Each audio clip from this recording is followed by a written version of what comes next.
ಸಂಗೀತ ಅವರು ಯಾವಾಗಲೂ ಅವರ ದೃಷ್ಟಿ ಏನಿದ್ರು ವಿನಯ್ ಮೇಲೆ ಅನ್ನೋ ಥರನೇ ಇರುತ್ತೆ. ಬಿಕಾಸ್ ನೀವು ಲಕ್ಸುರಿ ಟಾಸ್ಕಲ್ಲಿ ಮೊನ್ನೆ ಇದು ಮಾಡ್ತಿರ್ಬೇಕಿದ್ರೆ ವಿನಯ್ ಅವರು ಬ್ರೌನ್ ರೈಸ್ ಹೇಳಿದ್ದಾರೆ ಅಂತಲೇ ಇವರು ಬ್ರೌನ್ ರೈಸ್ ಹಾಕಿದ್ರು, ಇದರಿಂದ ಲಕ್ಸುರಿ ಮಿಸ್ ಆಯಿತು, ನನಗೆ ಕೇಳೇ ಇಲ್ಲ ಬ್ರೌನ್ ರೈಸ್ ಅಂತ ಸಂಗೀತ ಅವರು ಜಗಳ ಮಾಡ್ತಾರೆ. ಅವ್ರದ್ದು ಜಗಳ ಪಾಯಿಂಟ್ ಬಂದ್ಬಿಟ್ಟು ಬ್ರೌನ್ ರೈಸ್ ಹಾಕಿದ್ದೀರಾ ಅಂತ ಅಂತಲ್ಲ, ವಿನಯ್ ಹೇಳಿದ್ದಕ್ಕೆ ಬ್ರೌನ್ ರೈಸ್ ಹಾಕಿದ್ದಾರೆ ಅಂತ ಹೇಳ್ಬಿಟ್ಟು. First of all brown rice ಹೋದ ವಾರದಿಂದನೇ ಇತ್ತು, ಅಂದರೆ 2 ವಾರದಿಂದನೇ ಆಪ್ಷನಲ್ಲಿತ್ತು, ಪ್ರಿಫರೆನ್ಸಲ್ಲಿತ್ತು. ಬಿಕಾಸ್ ವೀಕೆಂಡ್ಗೆ ಬಂದ ತಕ್ಷಣ ಅನ್ನ ಖಾಲಿ ಆಗೋದು, ರೈಸ್ ಖಾಲಿ ಆಗೋದು. ಆ್ಯಂಡ್ ಆ ವಾರ ಇವ್ರು ಇರಲಿಲ್ಲ, ಹಾಸ್ಪಿಟಲಲ್ಲಿದ್ದರು ಸಂಗೀತ ಅವ್ರು ಮತ್ತು ಪ್ರತಾಪ್ ಅವರು. ಸೊ ಅವರಿಗೆ ಇದು ಗೊತ್ತೇ ಇಲ್ಲ. ಗೊತ್ತಿಲ್ಲದೆ ಇದ್ದಾಗ ಅವ್ರಿಗೆ ಫಸ್ಟ್ ಪ್ರಿಫರೆನ್ಸ್ ಇದ್ದಿದ್ದು ಪನ್ನೀರು. ಸೊ 1 ವಾರ ಅದಕ್ಕೆ ಅಂತಲೇ ಒಂದು ಜಗಳ ಸ್ಟಾರ್ಟ್ ಆಯಿತು. ನಿಮ್ಗೆಲ್ಲರಿಗೂ ಚಿಕನ್ ಬೇಕು, 10 kg ಚಿಕನ್, ನನಗೆ ಒಂದು 600 ಗ್ರಾಮು ಪನ್ನೀರ್ ತರೋಕ್ಕಾಗಲ್ವಾ, ಹಾಗೆ ಹೀಗೆ ಅಂತ. ಸೊ ನಮ್ರತಾ ಅವರು ಈ ವಾರ ಏನು ಮಾಡಿದ್ರು, ಓಕೆ ಚಿಕನ್ನು ಮತ್ತು ಪನ್ನೀರ್ನ ಪ್ರಿಫರೆನ್ಸ್ ಆಗಿಟ್ಟು ಆಮೇಲೆ ಬ್ರೌನ್ ರೈಸ್ ಬೇಕೇ ಬೇಕಿತ್ತು. ಬಿಕಾಸ್ ಅದೆಲ್ಲ ಮನೆಯವ್ರಿಗೆ ಬೇಕಿರೋದು. ಏನೇ ಬಂದ್ರೂ ಲಕ್ಸುರಿ ಐಟಮಲ್ಲಿ ಎಲ್ಲ ಮನೆಯವ್ರಿಗೆ ಬರೋದು, ಯಾರು ಸಪ್ರೇಟಾಗಿ ತೊಗೊಂಡು ತಿನ್ನಲ್ಲ. ಸೊ ಇವ್ರು ಸಂಗೀತ ಅವ್ರು ಕೇಳಕ್ಕೆ ಸ್ಟಾರ್ಟ್ ಮಾಡಿದ್ರು ಎಲ್ಲರಿಗೂ, ನಿಮಗೆ ಬೇಕಿತ್ತಾ ಬ್ರೌನ್ ರೈಸ್, ನಿಮಗೆ ಬೇಕಿತ್ತಾ ಅಂತ. ನನಗೂ ಕೇಳಿದ್ರು, ನಾನಂದೆ ಹ್ಞೂ ನನಗೆ ಬೇಕಿತ್ತು ಅಂತಲ್ಲ, ಇಡೀ ಮನೆಗೆ ಬೇಕಿತ್ತು. ಯಾಕಂದರೆ ಊಟ ಮಾಡೋಕೆ ಅನ್ನ ಇಲ್ಲ. ಸೊ ಚಿಕನ್ ಎಷ್ಟು ಅಂತ ತೊಗೊತೀರಾ, ಪನ್ನೀರ್ ಎಷ್ಟು ಅಂತ ತೊಗೊತೀರಾ, ಅನ್ನ ಇಲ್ಲದೆ ಬರೀ ಚಿಕನ್ ತಿನ್ನೋಕ್ಕಾಗಲ್ಲ ನೀವು. ಸೊ ಆ್ಯಂಡ್ ತರಕಾರಿ ಇಲ್ಲ, ಏನಿಲ್ಲ. ಅಟ್ಲೀಸ್ಟ್ ಅನ್ನ ಇದ್ದಿದ್ರೆ ಇರೋ ಬರೋ ಟೊಮೆಟೊದಲ್ಲಿ ಏನಾದರೂ ಸಾಂಬಾರ್ಗೆ ರಸ ಮಾಡ್ಕೊಂಡು ತಿನ್ಬೋದಿತ್ತು. ಅದಕ್ಕೆ ಲಕ್ಸುರಿನಲ್ಲಿ ಇದ್ದಿದ್ದೆ ನಮಗೆ brown rice option. And brown rice first 3 ವಾರದಿಂದ ನಾವು ಪ್ಲ್ಯಾನ್ ಮಾಡ್ಕೊಂಡು ಬಂದಿದ್ವಿ. ಅದು ರೇಟ್ ಕಮ್ಮಿ ಇತ್ತು ಅವಾಗ, 2 kgಗೆ 175 ಏನೋ ಇತ್ತು.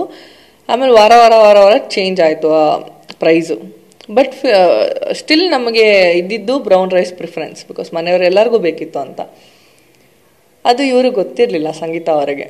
ಸೊ ಬಟ್ ಅಟ್ಲೀಸ್ಟ್ ಯೋಚನೆ ಮಾಡಬೇಕಿತ್ತು, ಮನೆಯವರು ಎಲ್ಲರೂ ತಿನ್ನೋಕ್ಕೆ ಅಂತಲೇ ಬ್ರೌನ್ ರೈಸ್ ಆರ್ಡ್ರ್ ಬೇಕಿದ್ದಿದ್ದು ನಮಗೆ.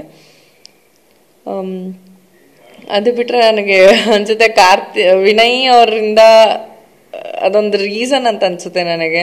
ಯಾಕಂದರೆ ಎಲ್ಲೇ ಏನೇ ಟಾರ್ಗೆಟ್ ಮಾಡಿದ್ರು ವಿನಯೇ ಬರೋದು ಅವರಿಗೆ. ಸೊ ವಿನಯ್ ಅವರಿಂದ ಅವ್ರು ಹೀರೋಯಿನ್ ಆಗ್ತಿದ್ದಾರೆ ಅಂತ ಅನಿಸುತ್ತೆ.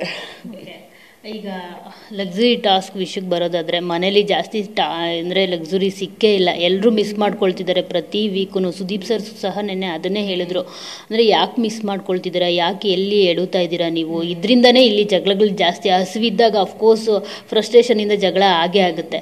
ಸೊ ಎಷ್ಟು ಅಂದರೆ ಅಲ್ಲಿ ಊಟದಿಂದನೇ ಈ ಸರಿ ಬಿಗ್ ಬಾಸಲ್ಲೇ ಅನಿಸುತ್ತೆ ಅನ್ನದ ವಿಷಯವಾಗಿ ತುಂಬಾ ಜಗಳಗಳಾಗಿರೋದು. ಅಂದರೆ ಅವ್ರು ಜಾಸ್ತಿ ಹಾಕ್ಕೊಳ್ತಿದ್ದಾರೆ, ಇವ್ರು ಜಾಸ್ತಿ. ಅದು ನೋಡುವಾಗ ನಿಜವಾಗ್ಲೂ ತುಂಬಾ ಬೇಜಾರಾಗುತ್ತೆ. ಜೊತೆಗೆ ಕಂಟೆಸ್ಟೆಂಟ್ಗಳು ಕೂಡ ಅಷ್ಟೇ, ಊಟ ಇಲ್ಲದೆ ಸ್ವರ್ಗೋಗಿದ್ದಾರೇನೋ ಅಂತ ಅನ್ನಿಸ್ತಿದೆ ಅಲ್ಲಿ.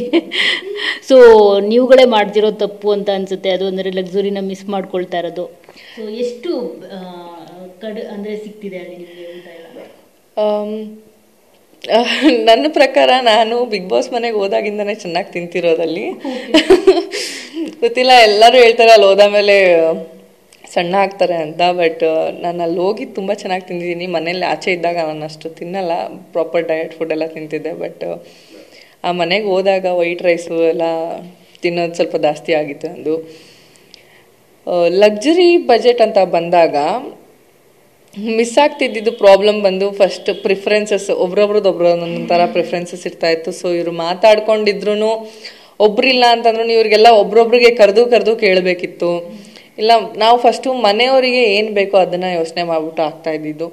ಆ್ಯಂಡ್ ಬರೀಬೇಕಾದ್ರೆ ಸ್ವಲ್ಪ ಕ್ಯಾಲ್ಕುಲೇಷನ್ಗಳು ತಪ್ಪಾಗ್ತಿತ್ತು. ಆ್ಯಂಡ್ ಹಿಂದೆಗಡೆಯಿಂದ ಜನರು ಕಿರ್ಚೋದು, ಅದು ಕನ್ಫ್ಯೂಷನ್ಸು ಅದೆಲ್ಲ ತುಂಬ ಜಾಸ್ತಿ ಆಗ್ತಾಯಿತ್ತು. ಆ್ಯಂಡ್ ನಾನು ಈ 3 ವಾರದಲ್ಲಿ ಹೋದಾಗ 1 ವಾರ ಅಷ್ಟೇ ಲಕ್ಸುರಿ ಬಂದಿದ್ದು, ಅದೇ ಇನ್ನೂ 2 ವಾರ ಬಂದಿಲ್ಲ. ಬಟ್ ಲಕ್ಸುರಿ ಬಂದಿಲ್ಲ ಅಂದ್ರೂ ತೊಂದರೆ ಇಲ್ಲ. ಬಿಕಾಸ್ ಸುದೀಪ್ ಸರ್ ಅಡುಗೆ ಮಾಡಿ ಕಳಿಸಿದ್ದು ಲಕ್ಸುರಿಗಿಂತ ಬೆಸ್ಟು ಅದು. ಹೌದು ಹೌದು, ನಿಜ.